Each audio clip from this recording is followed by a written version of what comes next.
So welcome to a Black Botanical Legacy. This is a webinar I am hosting for some of the efforts that I'm doing this semester as associated with my fellowship. The Black Botanical Legacy is inspired by some difficulties that we've had over the last year and that Black people have had for Black diaspora have had for a long time. It is a celebration in general of how far we've come and of Black joy and Black relationships to plants and to agriculture and to culture and to the culture, right? But it is also it's going to get a little heavy at certain times. So, and I know that there is a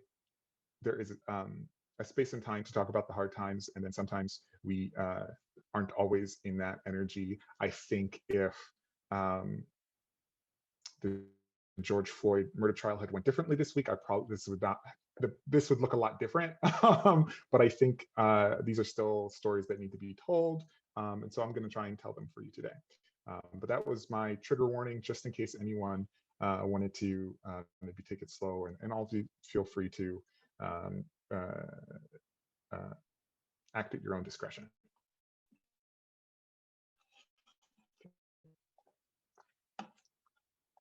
So speaking of, okay, we're going to start with this video that launched 1,000 weeks.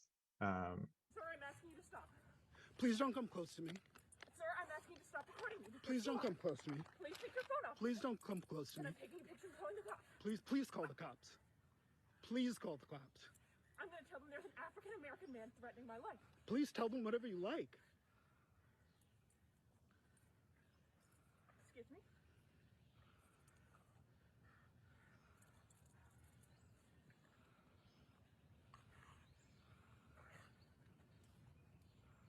I'm sorry, I'm in the ramble, and there is a man, African-American, he has a bicycle helmet. He is recording me and threatening me and my dog. There is an African-American man, I am in Central Park. He is recording me and threatening myself and my dog. And I'm sorry, I can't hear you either.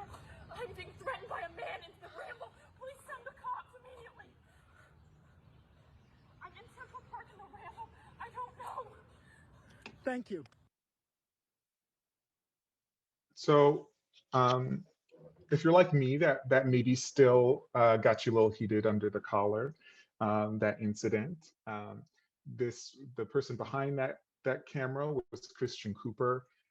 He's a birder and a writer, a comic book writer, a Harvard graduate. He did a lot of interviews following that incident, most of which were targeted towards explaining why these kinds of incidences are harmful, and then some wanting to recognize that Amy Cooper, the woman in the video, is not the whole problem. She is a part of a larger problem. Amy Cooper has since been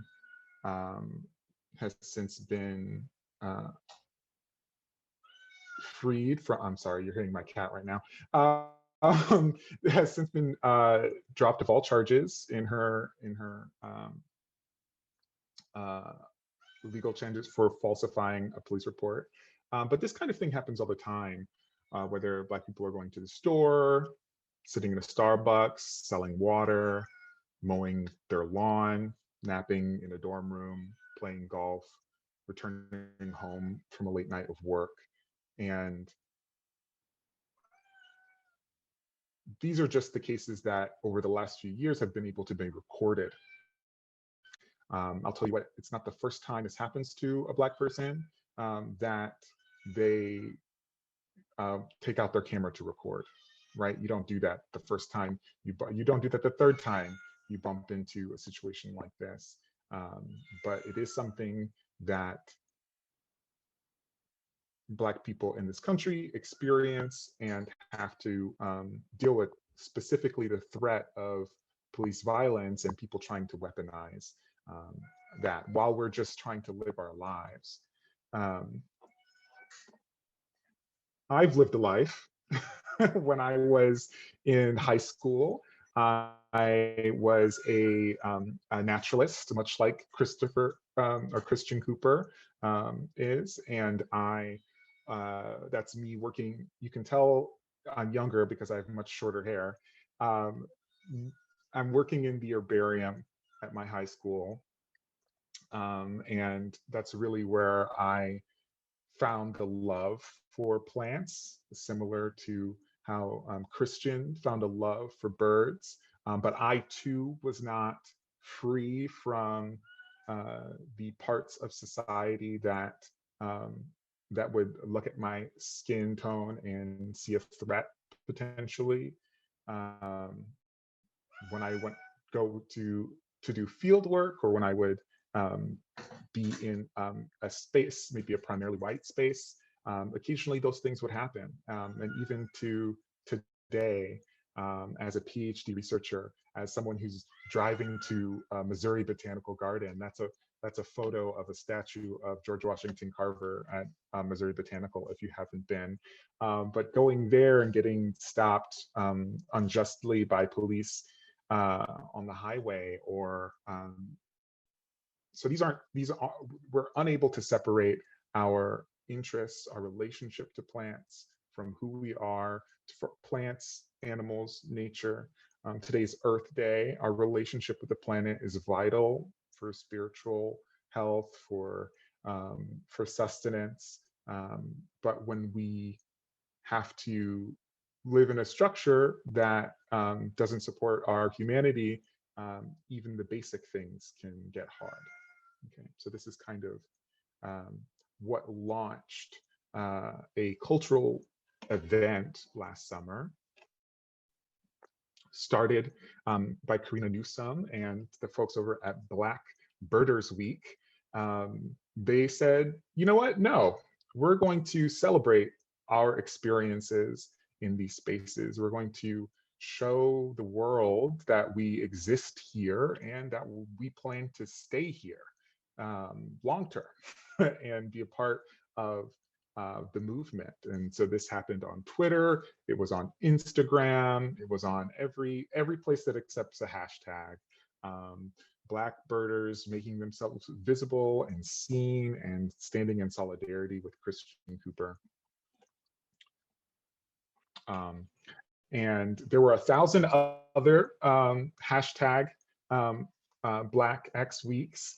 Maybe not. I think there was like Black in Chem, Black in Physics, and Black in Evo week. And this is Black Botanist week. And this is the organizing committee. These wonderful people put together a series of events. I haven't heard. I'm hoping that it happens again this summer, but I wanted to bring a little bit of that magic, that little bit of that education that we got during the summer, during last summer here for you all. If you're at Mizzou, you might recognize Morgan Hollaney, alumni, so shout out. And Black Botanist Week is a celebration of Black people who love plants. And so they took a very broad definition of what a botanist is, right? You don't have to have a degree to be a botanist. You don't have to, you know, have 10 years experience. You just have to have a passion and an interest with plants. And that is that's the same definition for botanists that I run with and that I try and move forward, okay? And for this talk. And so what this talk is going to be like, I'm going to present 3 vignettes on the Black botanical legacy. So 3 stories from the past on people or cultural events that are tied to Black people's relationship to plants in our natural world. and go from there. Okay. So the first person we're going to talk about is Grumman Kwasi and the Maroons of Suriname. So Grumman Kwasi, he is a botanist, a healer, and a trader. Okay. He was born in 1690. Um, he was born in Western Africa. He was enslaved by Dutch traders and brought to Suriname to serve on sugar plantations. So in case you aren't familiar, Suriname is here um, in northern South America and as a part of the Caribbean. So sugar plantations were very common within the Caribbean and were one of the main ways enslaved people were brought to work on. Okay. As an experienced Obi or sorcerer, he served as a medical doctor for enslaved and European colonists alike. Um, and his knowledge of New World flora and capabilities became recognized by Dutch scientists like Carl Linnaeus. And Carl Linnaeus, if you don't know him, he's considered the father of binomial nomenclature. So those are our scientific names where you have a genus and a species. And he's also problematically tied to a lot of the more racist conceptions around race and the concept of race itself, right? Because he was a very early taxonomist in biology and particularly in botany. He wound up naming a medicinal plant after Kwasi, because he was impressed by his intelligence, by his knowledge, and by his knowledge of medicinal plants. This plant is Kwasi Amara, and it actually ended up becoming one of the major exports of Suriname because it was such a useful medicinal plant. And this here, this image is an artistic rendering of this plant, Kwasi Amara, and it hangs in the Hague, which is a major museum in Amsterdam.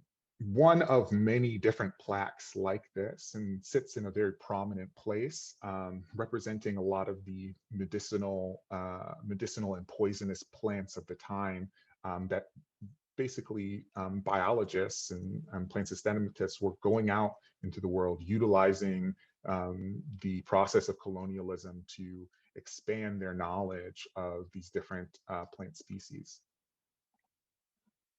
So this is this naming of Kwasi Amara after Garang Kwasi is probably, I say probably because I've done a lot of research. We've been scouring, looking for something earlier, but this is probably one of the first instances of a plant species being named after a black person, which just was not common at the time, right? Rarely were Black and Indigenous people acknowledged for the knowledge that they had of plants in the New World. Often it was taken, or someone else took the credit for them, and we never get to know their name. So this is a rare case in which we do get to know someone's name. While Kwasi was celebrated by the Dutch for a role as a healer, he was also celebrated as a spy. He would use his relationship with enslaved people as a physician to capture them or to inform on them as they would have escaped to join the maroon populations in Suriname. So an escaped slave tried to get out, he would set up a time to meet with them, and they trust him because he's their doctor, and he would turn them over to Dutch authorities. And this is very critical to the Dutch winning the Maroon rebellion of his time. uh, in fact, one of the ways modern Surinamese people remember Kwasi is as a traitor and a thief of knowledge, for taking, because he would obviously communicate with these communities and these people, sharing his knowledge and also getting knowledge from native people, and then thereby sharing it with the Europeans. And this did not own him any favors amongst his people. Now, when we're thinking about, okay, what knowledge would someone in West Africa have of plants in the New World, in South America? If you remember your plate tectonics, you will know that South America and Africa were actually connected as a supercontinent called Gondwana. Plants that were plant families that were spread across the supercontinent actually ended up, as these continents split apart, became separated over time and diversified. But you still had descendants, shared descendants on both sides. And so we can even see an analysis of the Maroon language, or the language of used by the Maroon people in Suriname. You can see the language is in referring to specific plant species, medicinal plant species, ethnobotanical species, the connection to plants, similar plants named in Africa. So they can connect plants in Africa to their relatives, and they took that knowledge and were able to apply it in their new home. Often, having to live in harsh conditions in hills and mountains in order to escape from their enslavers. Now, I will say, growing up in so my family is Jamaican. We also have a Maroon population similar to Suriname, and Maroons were, for me growing up, they were my heroes. I totally, they were the cool, they were Wakanda before Wakanda was a thing. They were, they were, they were the GOAT. They were and they had, because they stood up for freedom before a lot of other people had been. Now, I'll get into some of the geopolitics of the Caribbean, but there's absolutely a lot to be said about how honored these people are now, after going through so much. And so their knowledge, also their connection to the indigenous people, their knowledge is venerated in a lot of these communities. So what is the moral of that story? Kwasi, betrayed his people. He eventually went on to go to the Netherlands, was awarded by the king for his espionage, was given a golden plaque that listed him as a friend to whites, and he was able to return to Suriname and own slaves himself in special in like a special status, right? And so I think it could be very easy to villainize him. And I'm not going to stop you if you do, but I think there is something to be said about what it means that he was not the only person with this knowledge, obviously, but he's the one who is remembered because he was okay with fitting into the oppressive system. He was fine with joining into the system that was oppressing him and his people, and if he could get his, that was fine, even if other people suffered, right? And so I think it's more of a comment on the racist structure that he lived in, that maybe warped his ability to be, what we hope from our physicians, caring for our health and our safety. Okay.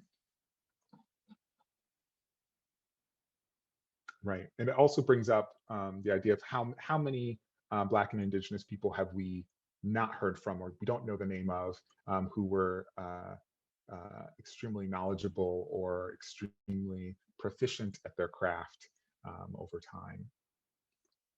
Okay, so switching gears slightly, I want to talk a little bit about yams. Okay, so yams is the power that be, of course. So what is a yam? Okay, so there are two kinds of yams. There's the African Asian yam. This is Dioscorea rotunda or Dioscorea cayennensis, depending on how you your taxonomic preference. I think it's cayennensis can be a subspecies. No, rotunda can be a subspecies of cayennensis. Anyways, this is a monocot, so it means it's more closely related to grasses and palms and things like that.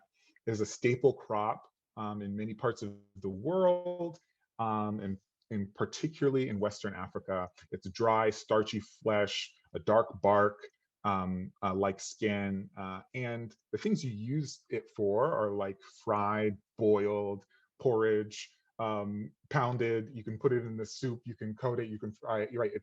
It is a it is a wonder starch. Okay. And then the other yam, which you might know as a sweet potato, is a eudicot species. If you don't know what a eudicot is, so that is more closely related to oak trees and brassicas and sunflowers and those types of plants. And these are two major lineages of plants separated by hundreds of million, 100 million years, a little bit more than 100 million years. Oh, someone's going to get me on that. Okay, by a long time, by a long time. And but they carry the same name. Now, if you've had sweet potato, I'm assuming you've more likely have had to have sweet potato than you had to have the other yam, this moist flesh variation in skin color, slick-like appearance in the skin. You can have them mashed, candied, pied, in fries. I like a nice roasted sweet potato personally. And the name yam derives from West African languages. So several languages have slight variations that associate to yam, but they literally translate as to eat, or can be thought of as like sustenance, right? In Chinua Achebe's novel, Things Fall Apart, the African yam is not only a dietary staple of the Igbo people, it is tied to your status, right? How much you can produce says what you are worth as a person. It is a big status symbol to have a lot of yams. And, in terms of, we see this in a lot of places where major food items, whether that's cattle or other aspects of sustenance, hold a big place in culture. This metaphor of the yam being carried over into popular American culture, but often it's referencing the sweet potato, the American yam. This transition came from when during the Middle Passage, Africans who were being enslaved were carried over. They had gone from having a staple diet of this African yam, I'll go back here, the monocot species, to then having to switch over to a new form of major sustenance that was available in the New World, in the Americas, which ended up being the sweet potato. And so in a way, although a lot of people chafe at the confusion that is created between the sweet potato yam and this African yam, in a way, it speaks to the cultural relevance of the item, right? It's not like yam was describing what it looked like and people got that wrong. They're correct in the usage of the word yam. It's just how we have dissociated it from the original language that makes it not as appropriate, right? Um, a place you may have seen yams used as a metaphor, Kendrick Lamar's. I was going to play the song for you, but it was a bit explicit, so so I decided not to play it. But I highly suggest you go take a look. This is his song King Kunta. When you got the yams, what's the yams? The yam is the powers that be. You can smell it when I'm walking down the street. Oh, yes, we can. Okay. And that is, I believe it's a reference to Ralph Emerson's The Invisible Man, where a man in New York buys a warm steamed yam that reminds him of home. Right. And so in his song, yams also represent status and culture and the powers that be. So you can see this idea of sustenance carries through. Okay. All right. So we'll go on to the final vignette, and then I'll break a bit down, and we can get to some of the questions portion.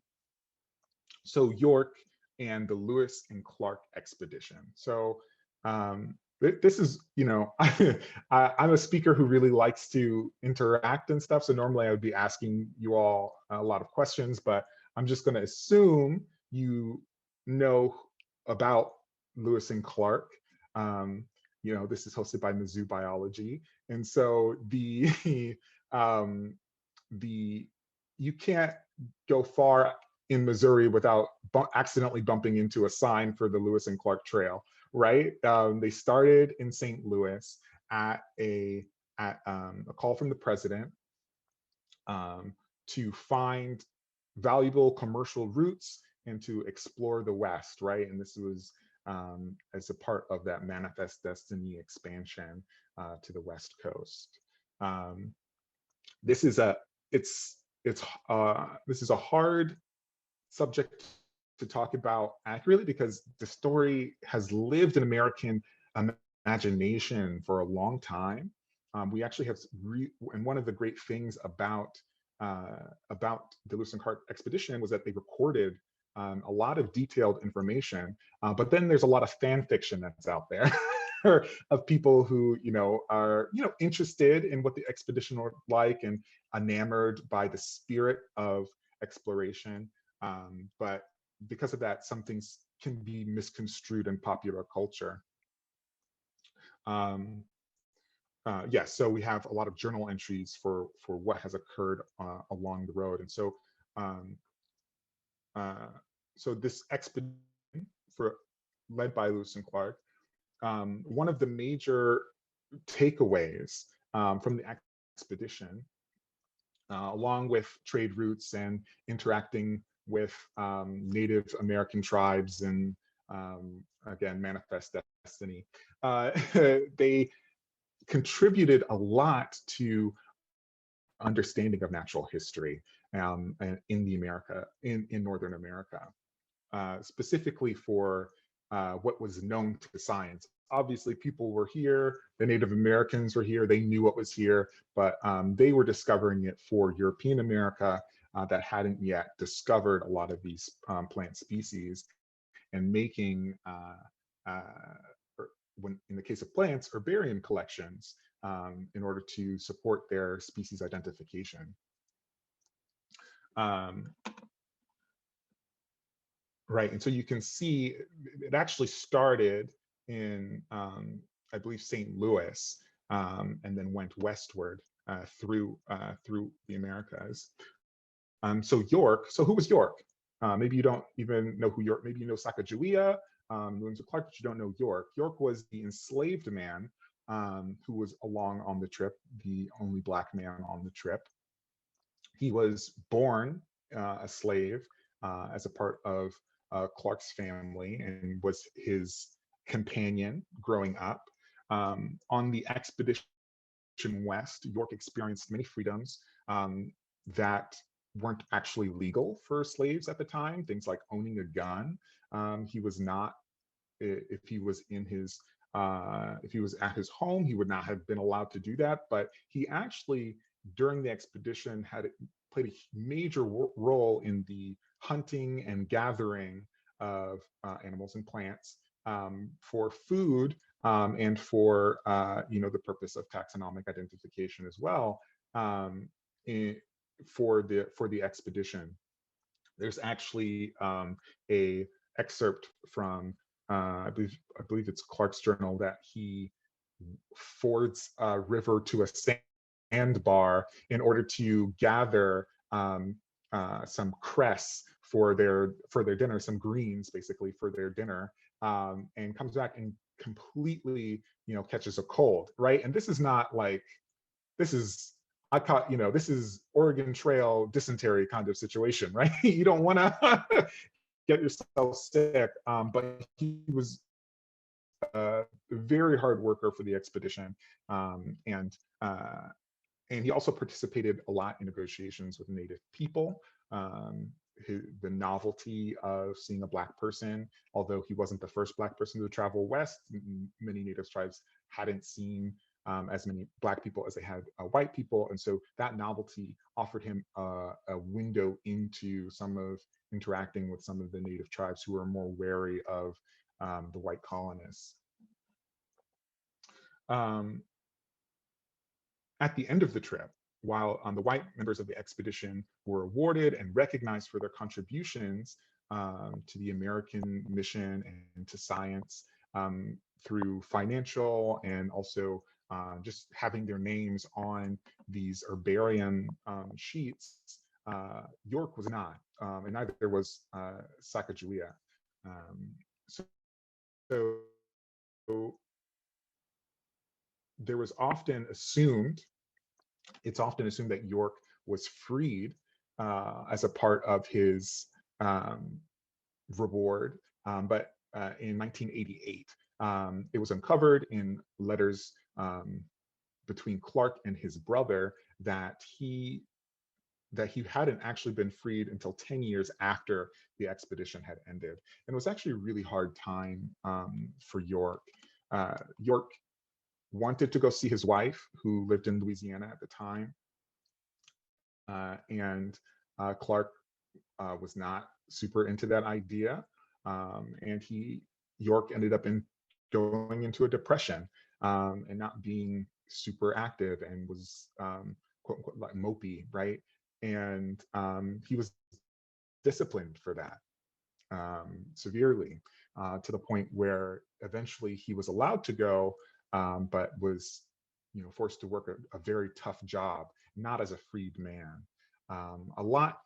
There are a lot of details, a lot of stories about what happened to York at the end of his life after he was eventually freed. Testimony from Clark said that he tried to start a business and he failed at the business and died trying to come back to slavery, which a lot of historians disagree with. It's a bit too neat for the cultural idea around slavery at the time, that like enslaved people just loved slavery and so and couldn't function without it. There are other assumptions that he went back west and lived among Native American people, but none of these have any concrete evidence to support it. And I think, that's okay. I think that's good. I don't think we need to know how his story ended. I think we can stay in the hoping that he found happiness towards the end of his life. And I like that part. Okay. So there's obviously these vignettes were very small and short, and we only have like an hour here, and I don't want to. I could go on for days with different stories that discuss the past of Black people and their relationship with nature and with plants. But Tanisha Williams gave an excellent seminar very recently on uncovering the Black botanical legacy. So this is another seminar already on YouTube. You can go and find it. It's super great. We don't really overlap, so you get to use even more information on it for you to explore on this topic. Yeah, and one of the things that was really great. So Black Botanical Legacy was only a single day of the um, of the Black Botanist Week last summer. There were several days where people posted about their interests. They posted about their systems that they worked in. They posted about their joy and their happiness and their successes and their love of science in the most nerdiest way possible. And these are people not just from America, but from around the world who are researchers in everything from bioinformatics to ecology and ecosystem biology. So to people who aren't scientists at all, right? There are a lot of members of this community who are gardeners or social media mavens or dietitians or people who find their relationship to plants in more nuanced ways than necessarily their 9 to 5, right? Or if they're a scientist, they're 24/7. Okay, so with that, I will be happy to open it up to questions, inquiries, inserts, anything you have. I'll be happy to discuss. Yeah, thank you.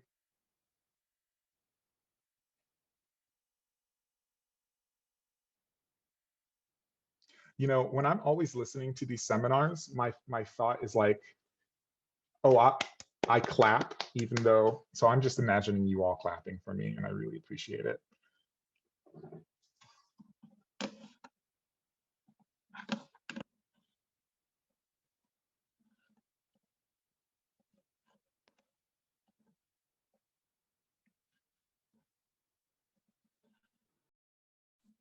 I'll ask a question while people are writing their questions in the Q&A or putting their hands up so we can unmute them to ask their question. So do you think that with the ongoing digitalization efforts that are ongoing on some of these major museums, that may hopefully more people will come to light that we can identify and recognize? Yeah, I think it's hard. So everyone, this is the voice you're hearing is Mackenzie Mabry.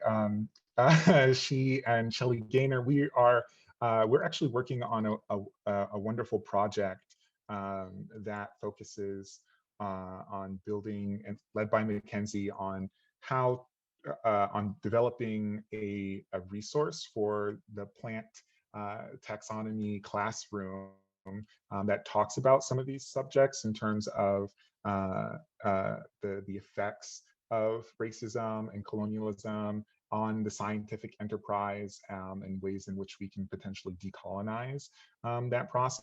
Although maybe decolonize is not the word you want to use unless you're giving back land, right?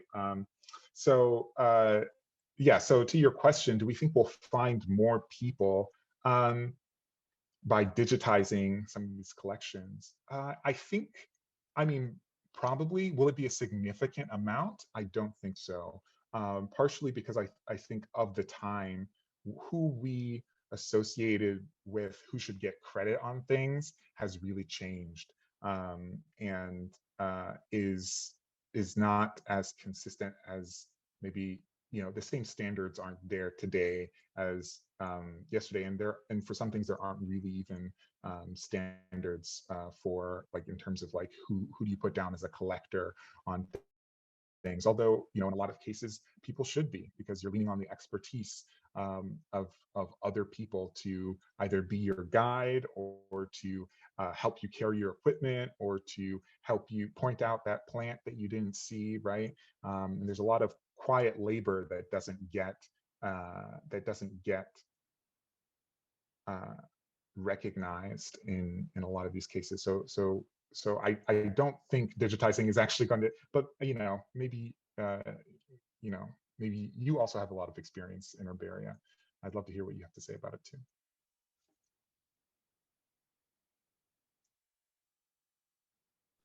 Sean, it looks like there's some good questions in the chat, or sorry, in the Q&A. Oh, okay. See, I had the chat open, and that's why I did not see the good questions in the Q&A. Okay, not a question, but I just want to say this is very cool. I didn't know much about the origin of the yams. Yeah, yams. Ideally, I'm going to turn some of these vignettes into TikTok videos that can be more shareable for people, because obviously this long, sending someone a link to this long video isn't the most useful thing. I just have to teach myself how to use TikTok.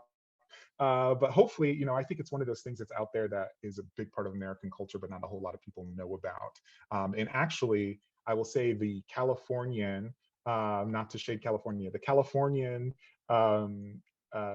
sweet potato industry, I guess, is making a real strong push to separate yams and sweet potatoes for obvious reasons, right? You don't want chefs getting confused. You don't want people getting confused at the grocery store. I will say, now knowing about the relationship. The time is 4:45 p.m. Oop. Time to start wrapping up. Thanks, Google. Telling me my workday's done. So I think that's they're trying to separate it, but now that I know a lot about the relationships, I kind of want to keep it. I like the ambiguity. Okay, maybe that's just me. Okay, for what you've seen and the information we have on these early Black botanist pioneers, mostly from white accounts and sources, and I would imagine that would affect the information viewpoints we learn about them and leave holes in those accounts of them. Absolutely. So the narrator, right, controls the story, and we see that in a lot of things we.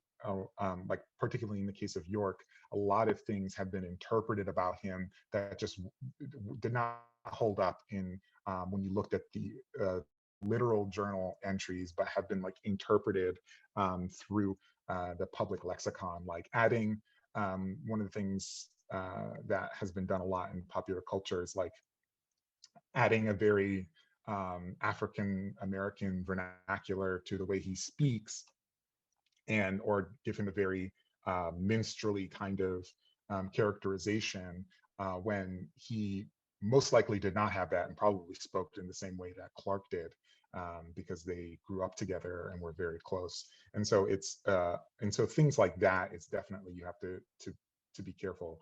In terms of the Maroons example and our information from Suriname, that is actually really beautiful in that they're able to pull just data from the words that are being used in the language that still is existent today among those cultures, and apply that to how we can understand their past. Very similar to some of the things we would do in evolution. So I think that's a really cool way to get around some of those narrator issues in terms of the white gaze. All right, thank you for that. Virtual claps. I don't have a question at the moment, but I wanted to thank you. Oh, thank you. I really appreciate it, Anonymous. Okay, Katrina, I wonder if, given all the detail in Lewis and Clark's notes, could York be added as a collector in the labels? I don't know. I think I think people are hesitant to go back and add collectors, and I'm not sure what that would do, right? What would be the like, if we already know they were on there, maybe it means more to like the absence of having him on there in our understanding of why he wasn't there, racism, versus adding him on their post to kind of like rewrite history. I'm not sure if that is ideal. I think a lot more justice in that space would be exacted if we took the time to set some standards on how we actually identify collectors, right? And things like that. Thank you. I really appreciate that question. Okay. Any ideas on how to recruit more Black people into the study of plants? I'm a Black botanist, so you know that we are few. Hey! So and this is one of those things that I think it is another project I'm working on in terms of convincing Black people that because it's not that I don't think Black people have an interest in plants. I think there are plenty of Black people who do. I think they just don't know that you can get a career as a scientist, right? Or that is something that will make money and give you some financial security, right? And a lot of that comes down to representation, and a lot of that comes down to them being able to see themselves in the actual researchers. I know so many people. Young people. I know I didn't really think of being a botanist until I saw one on TV, and then I told my mom I wanted to be a botanist. I was like 7 or something. And she was like, "Don't do that. That's not a job." And so even if people get the passion, if they're then told by their community, "Oh, that's not going to make you money. You're not going to be happy. You're not going to be able to support yourself." So I think it's important to lean on the visibility part and really put out there that we do exist, and that these kinds of careers exist for you, and you're wanted in these spaces. And at the same time, we can't just put the call out. We also have to do the work of making sure the spaces are good for those people, right? We have to build it before they come. Absolutely.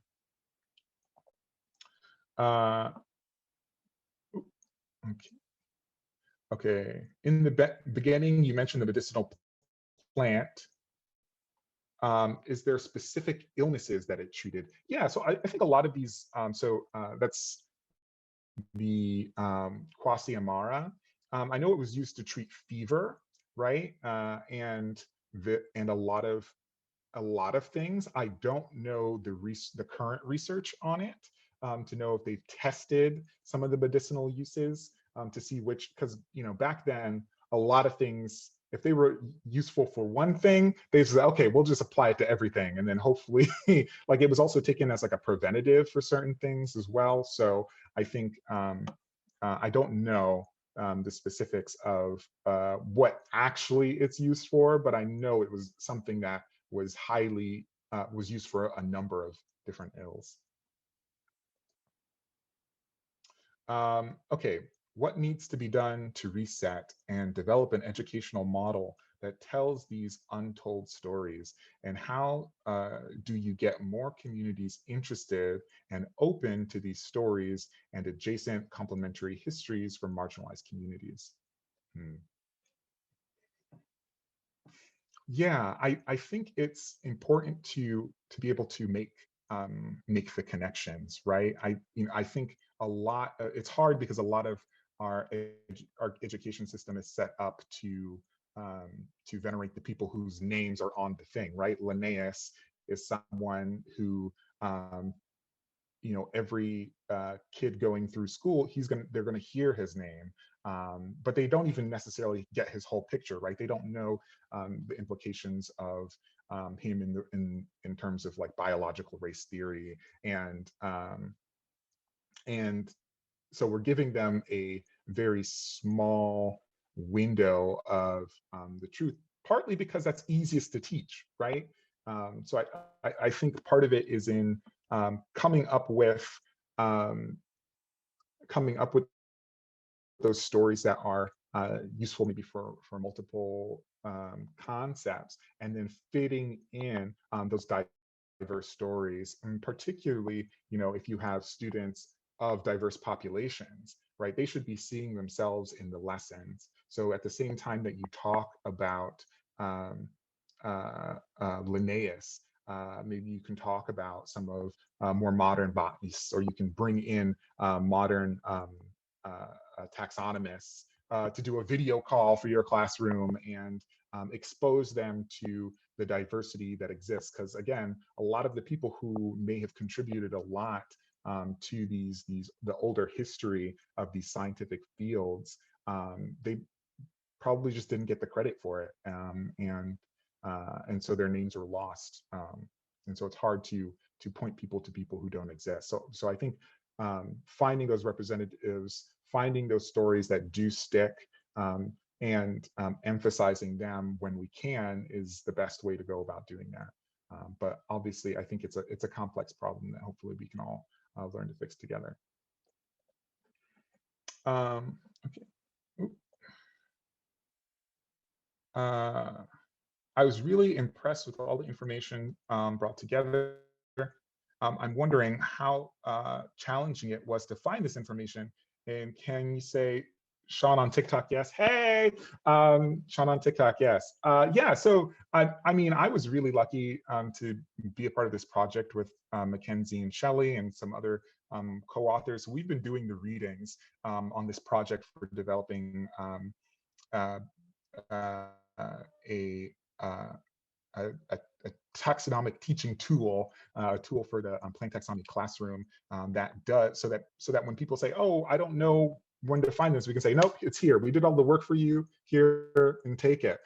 So definitely look out for that.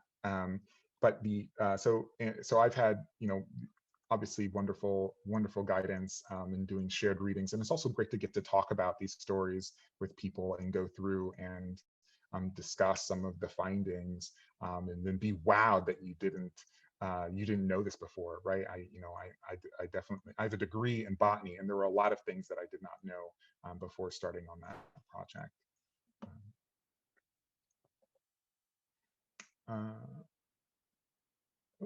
Okay. Thank you for the great presentation. Do you know if there are efforts to change scientific names of plants to reflect the names given by indigenous people? Yeah, so the changing of names is hard and political because there's this idea of like whatever the oldest name is that is appropriate should be used in plant taxonomy. There are efforts that for naming new plants or for splitting genera that to at least consider the names given by indigenous people. But I was just having a conversation earlier about that isn't always, like, if you don't have the consent of those indigenous people, just picking something from their culture and calling it that, right, that's also a kind of colonial act, right? And so I think it's when you're doing that, it's important to work with those people.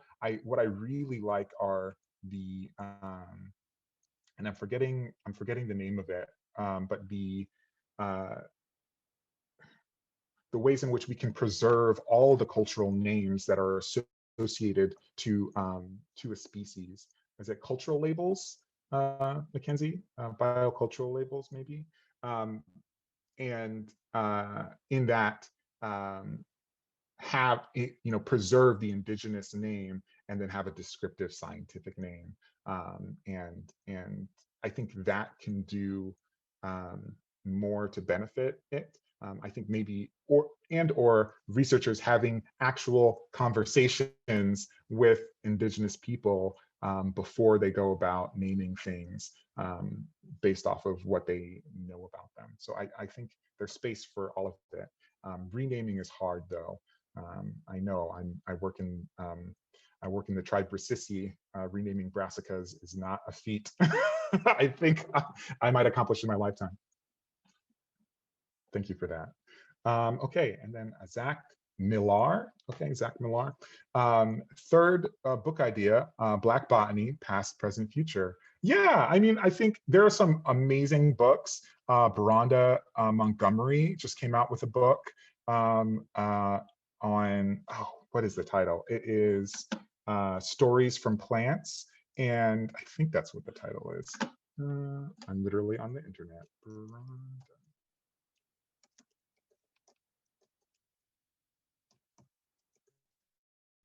lessons from plants. And she goes into, thank you. And she goes into some of the metaphorical lessons we can take from the natural world, and that's throughout human culture, but specifically tying it to the plants, and through her experience as a botanist. I saw her give a talk about her book recently, so I'm super excited to dig into that. So people are already doing the work. I don't necessarily have to write. I don't necessarily have to write the book, although I'm sure someone will. I have book ideas, so maybe eventually you'll see them, but first I have to finish a dissertation. Okay, well, that looks like that's all the questions. Thank you all so much for attending this webinar. I really appreciate you spending the time to learn a bit and explore a bit with me today. Yeah, and look out for that TikTok and shareability of things in the future. Thanks so much.